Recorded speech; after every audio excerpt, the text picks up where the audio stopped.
सजगदार जोगी पीर धाम से जानेंगे मानव चोले का लक्ष्य।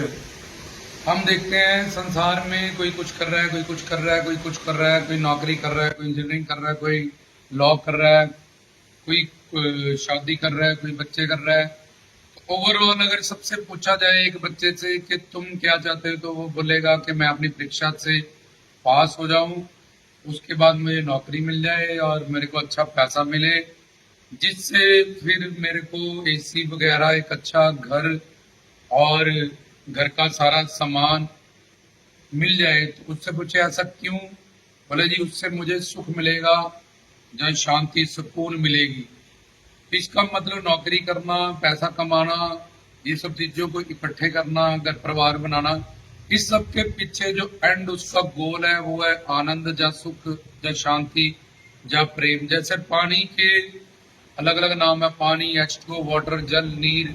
ऐसे ही सुख, शांति, प्रेम, आनंद एक ही वस्तु के अलग अलग पर्यायवाची शब्द है। जैसे सूरज, सन, रवि, ये सब सूर्य के नाम है। तो कोई मानव चोले में कुछ भी कर रहा है, कुछ भी पाना चाहता है, तो तुम उसको और आगे आगे तक ले जाके देखोगे तो एंड पता चलेगा कि हर कोई मानव चोले में, चाहे कोई मंदिर आता है चाहे नहीं आता, चाहे कोई आस्तिक है चाहे कोई नास्तिक है, वो हर कोई उसका जो एक लक्ष्य है वो है आनंद पाने का या सुख पाने का।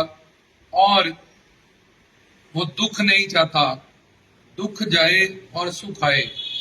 लेकिन कई जगहों पे जैसे हमारा ऑपरेशन होता है, हम बेहोश हो जाते हैं, गहरी नींद में सो जाते हैं, तो वहां हमें कोई भी दुख महसूस नहीं होता। उड़ते सारी फिर हमें टेंशन घेर लेती हैं, फिर काम, क्रोध, लोभ, अहंकार, राग, द्वेष की दुनिया, टेंशन की दुनिया शुरू हो जाती है। तो ये पक्का नहीं है कि दुख जाएगा तो सुख आएगा ही, लेकिन अगर सुख आ जाए तो दुख चला जाएगा। जैसे कोई गरीब है तो उसके पास पैसा आ जाए तो अमीर हो गया, तो अब गरीबी चलेगी। कोई कहीं पे अंधकार है तो वहां अगर ट्यूब जल लगा दी जाए, रोशनी कर दी जाए, तो रोशनी हुई तो अंधकार चला गया। रात है, दिन में सूर्य उदय हुआ तो अंधकार चला गया।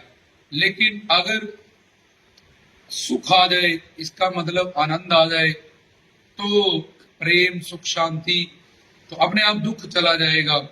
इसलिए मानव चोले के जो लक्ष्य हैं, वेद शास्त्रों, ग्रंथों, संतों के हिसाब से उसको दो भी कहा जाता है कि दुख निवृत्ति, दुख चला जाए, और आनंद प्राप्ति, आनंद मिल जाए। आनंद कोई पीस कह लो, तुम लव कह लो, सुकून कह लो, शांति कह लो, अलग अलग नाम से। तो जहां फिर एक ही लक्ष्य के आनंद प्राप्ति, सुख मिले। तो ये इसके नेचर में है, इसको किसी ने सिखाया नहीं। पैदा हुआ माँ के पेट से, पैदा होने में कष्ट हुआ, रोया, क्योंकि कष्ट नहीं चाहता, दुख नहीं चाहता, फिर दूध मांगा पीने के लिए। तो जीवन के पहले श्वास के साथ ही इसको दुख निवृत्ति, दुख जाए और सुख मिले, इसकी कामना बनी हुई है। अब ये सुख क्या है? कोई सोचता है, शराबी सोचता मुझे शराब मिल गई है, कोई जुआ खेलता सोचता मैं जुआ खेल रहा हूँ तो मुझे इसी में सुख है। कोई नास्तिक है, वो नास्तिकपन में ही सुखी है। कोई आस्तिक है, उसको मंदिर, मस्जिद, गुरुद्वारे में ऋषि मुनि संतों को भक्ति करके, लोगों को तार के, ज्ञान दे के उसमें सुख मिल रहा है। इसका मतलब कोई काम भी इस पूरी सृष्टि में किसी का फिंगरप्रिंट भी किसी के साथ नहीं मिलता। लेकिन एक बात पूरी सृष्टि में मिलती है कि सबको ही सुख चाहिए, और वो सुख उन्होंने इनबिल्ट, उनका नेचर है, स्वभाव है। कहीं से पढ़ के या कहीं भक्ति करके ये नहीं कि सुख चाहिए हमने मांगना है और दुख चला जाए, ये उनका नेचर ही है। और ये सुख क्या है? ये सुख है भगवान।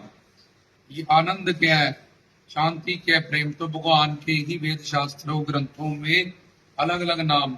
कुछ लोग भगवान के नाम से अपने बच्चों के नाम रख लेते हैं, सुख, पनीत, जा, प्रेम।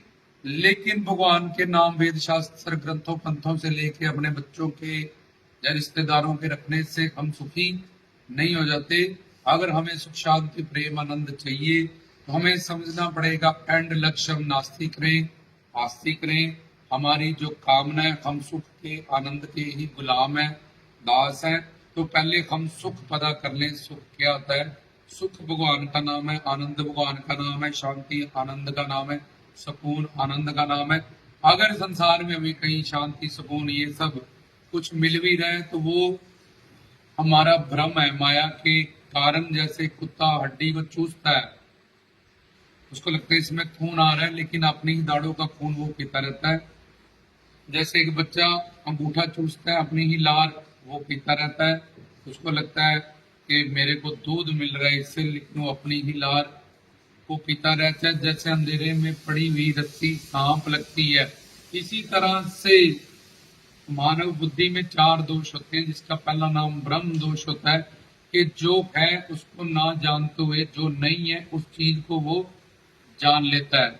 ये माया और काल के प्रभाव से होता है। इसलिए संसार के सारे सुख नश्वर है और मिलने के बाद उसका नशा कम हो जाता है, फिर खत्म हो जाता है जब हमें दुख देते हैं। इसलिए हमें समझना पड़ेगा कि हमारे दादा परदादा इंद्र तक भी सुखी नहीं हो पाए, रावण सोवन की लंका लेके भी सुखी नहीं हो पाया। चार वेदों का ज्ञान भी था उसको। बड़े बड़े देवता लोग भी काम क्रोध लोभ अहंकार से युक्त हैं तो उनको भी सुख नहीं मिला। बड़ी बड़ी मान प्रतिष्ठा वाले भी यहाँ मर के चले गए।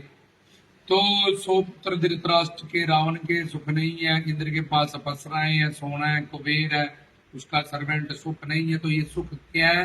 ये सुख भगवान है, जो गुरु की दुनिया में ही मिलेगा, सेवा सिमरन भजन की दुनिया में ही मिलेगा। तो हमारा मानव चोले का जो लक्ष्य है वो आनंद प्राप्ति का है, जहाँ फिर दुख जाए दुख निवृत्ति और आनंद प्राप्ति का।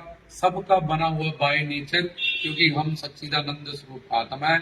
जब तक इस परम सुख से नहीं जुड़ेंगे, गुरु सेवा सिमरन भक्ति से नहीं जुड़ेंगे, तब तक संसार में कुछ भी पाके हम तृप्त नहीं होंगे और आगे से आगे कामनाएं बनाते रहेंगे, उन्हीं की पूर्ति के लिए अपना मानव चोला बर्बाद करते रहेंगे।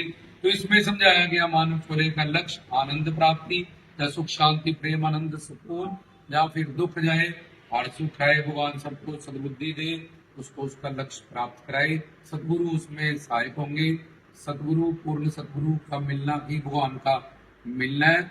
उनके प्रवचनों से, उनकी सेवा से, उनकी मदद से, उनकी शरणार्थी से ये लक्ष्य हमें मिल सकते हैं। रामदास की तरफ से स्वरूप।